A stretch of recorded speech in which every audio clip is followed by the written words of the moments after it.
On Wednesday, Prime Minister Benjamin Netanyahu firmly stated that Israel will persist in its military campaign in the Gaza Strip until achieving its objectives, dismissing any notion of a ceasefire as impractical.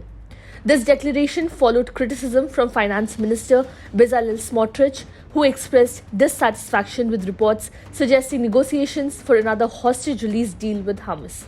Notably, one media account indicated that the war cabinet had instructed the Mossad chief to explore the possibility of freeing high-level Palestinian security prisoners in exchange for Israeli captives in Gaza.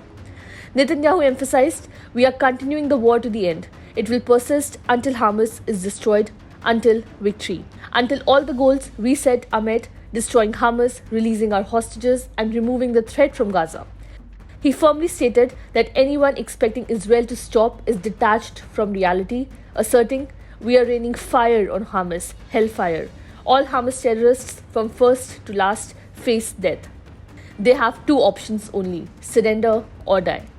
Netanyahu's remarks came after Hamas chief Ismail Haniyeh travelled to Cairo on Wednesday for talks with Egyptian intelligence chief Abbas Kamel to discuss a possible truce in Gaza.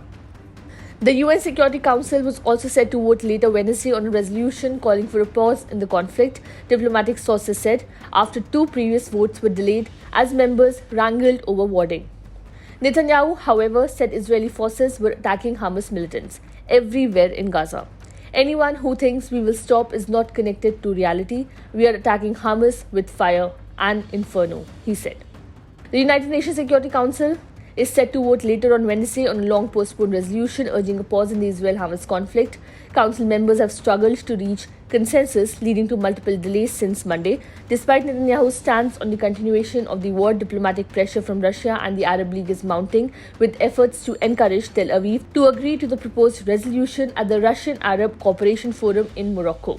The White House has confirmed that negotiations for another deal between Israel and Hamas are underway and deemed very serious. National Security Council spokesman John Kirby, speaking aboard Air Force One, emphasized the earnestness of these discussions. Israel is pressing for the release of remaining women and infirm men among hostages, while Hamas contends that Palestinians convicted of serious offences should be prioritized for release. Since the October 7 attack, Israeli authorities report 1,140 casualties, predominantly civilians. Conversely, the Hamas-run health ministry in Gaza claims that Israel's military response has resulted in the deaths of 19,667 people, primarily women and children.